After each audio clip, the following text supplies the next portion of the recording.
Hello. Hello. Alex, tell us what we're doing. We're going to see ML Rio at Book People for her novella that's just come out called Graveyard Shift.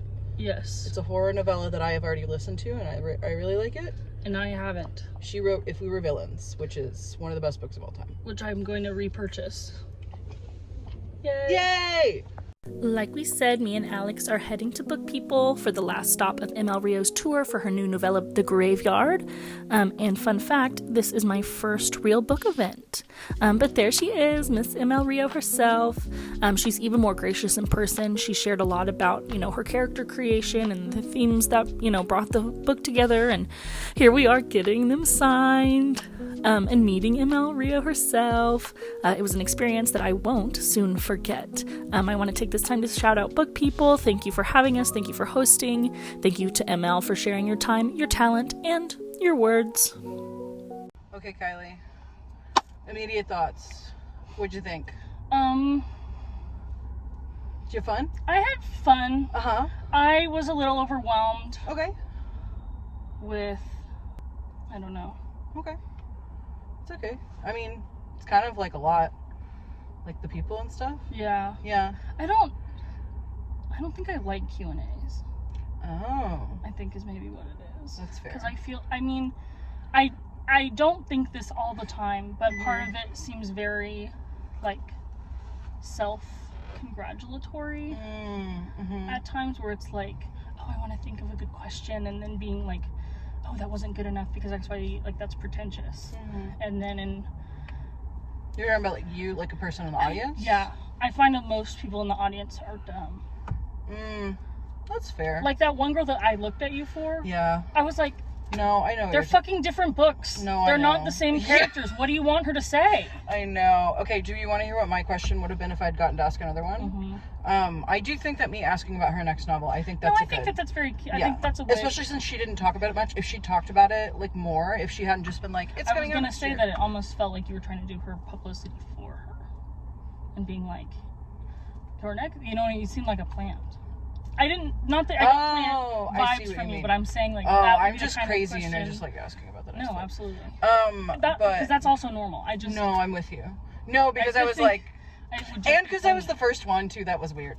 But you know what I was going to ask? So there's 5 characters in Graveyard Shift. There's 5 POV characters. I was going to ask, because I've asked this to a couple of authors, which one would you most want to be on a desert island with? Oh, and I would have loved to hear her answer.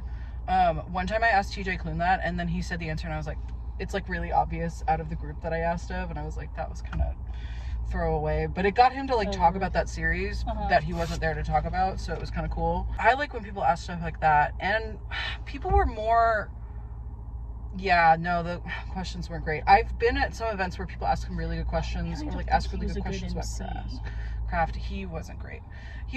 I think I would be intrigued to read his novel. I thought it was so weird. He was like, where are the writers? I was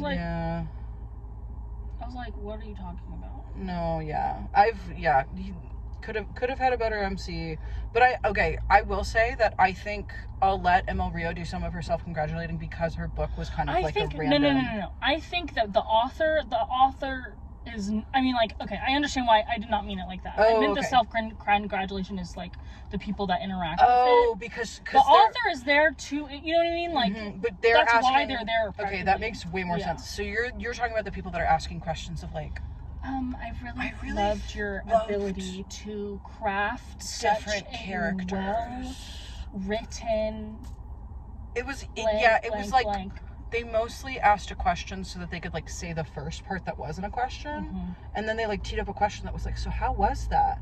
And she at least she turned it into interesting answers is what happened, I think, because she kind of turned it into talking about her writing process, and then her being I really like when people ask this kind of question, which I love when people ask that question of what's your favorite thing you learned throughout the process, especially if it's something that didn't make it in. But I love that she was just this is a fun fact that I learned, and I love when people ask me this. And so I almost wish that somebody had asked that. What I wish I would have asked, or somebody would have asked, or someone learned, is that so we got she's a heavy dialogue heavy person, which so am I, and so I wanted to be So, like, how do you find the plot? If you're focusing a lot on dialogue and characters. If your thing is characters, like, that. No, that's true. How do you then get a plot? Because she did go into, like, how to, you know, how she kind of, like, makes it inform the story, but didn't really talk about how it, like, builds. Yeah, no, that's true. Yeah, no, I think he was kind of a meandering conversation partner. Not really meandering, but he definitely was not looking at the time.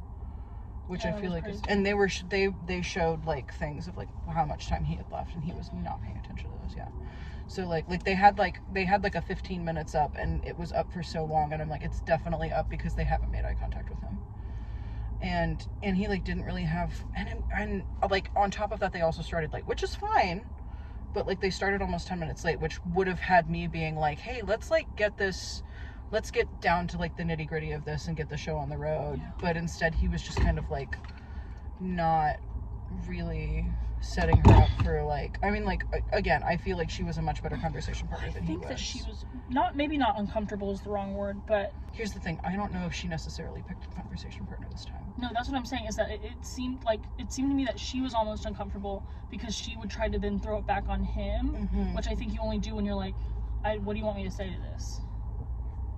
And then he was like, well, we're not here to talk about me. And she's like, well, then we're not talking about me. Then what the fuck are we supposed to be talking about? Like, literally, yeah. So,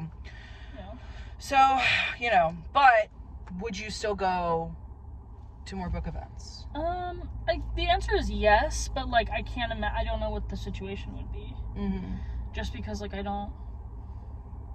Like, you, like, for example, you wouldn't come with me to, like, a Casey McQuiston event because that's not your bag. But I mean, yes, and I, like, don't read their books. Like, really, the only two that you've done since I've gone back has been, I would have gone to Holly Black. Oh, and true. Then... Oh, wait. Well, no, that was before you got back. Oh, but I couldn't go to that one. That's what it was. And then I couldn't do it because I thought I bought a ticket and I didn't. Word. Yeah. But, yeah. I don't know. I mean, like, I could probably sit here and be like, yeah, sure, I would go meet George R.R. Martin. You know what I mean? Like, oh, that's true. Yes, I'd go meet Rick Riordan. I'll go meet... Ugh, Uncle Rick doesn't meet people anymore. Oh, fuck, what's her name from The Outsiders? Oh, Essie Hinton. Is she still alive? Yeah, she's still alive. Went to the premiere of Broadway. It was very cute. That's really neat. I didn't know that. She's 50 years old. She only wrote it when she was 16. I don't know. I did not know that. Got published at 17. Well, I'd go to an Essie Hinton event. I would as well. It'd probably fucking sell out, but I'd go. Yeah. Can I swear?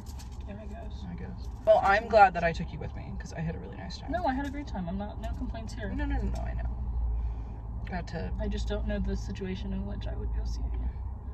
Like, I mean, I guess you could probably talk me into, like, a Taylor Jenkins read. Oh, sure, yeah. Or, like, stuff like that.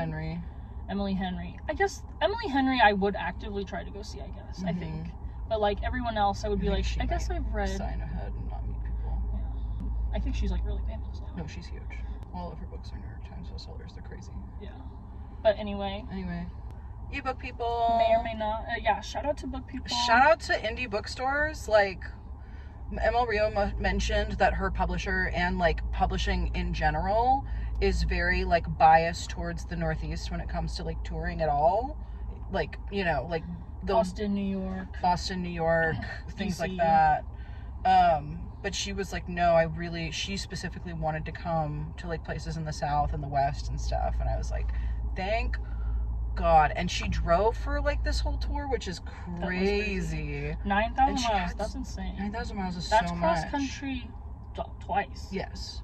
No, she had so many dates. Like, I'm pretty sure this is the last one. She's been touring, like, at least 2 or 3 dates for the past few weeks. Like, since the book came out in September, which is so crazy. And I remember seeing that and being like, oh my God, she's doing such a big tour. But I love that she's doing such a big tour for a novella because, like, If We Were Villains had, like... It came out so early. It came out before it found its... Yeah, before it found its feet. So I think this is... And especially since she's, like, my favorite part of this is getting FaceTime with readers. So I really, really hope this helps her publisher and, like, encourages more people to, like... Because, like, people come to book events. Like, if you... Like, I've been to so many huge book events. So, especially since, like, Book People did this one where it's like you didn't necessarily have to buy the event book, which I think is really cool. Like, if for some reason, like, you really like If We Were Villains, and you like already have a copy of it, but Graveyard Shift isn't your bag, then you can just like buy a different book from Book People and still get in the signing line. I think that's really cool because that like opens it up to more people that would like maybe want to come. Yeah. 10 out of 10. She signed my journals. We're gonna go get some food.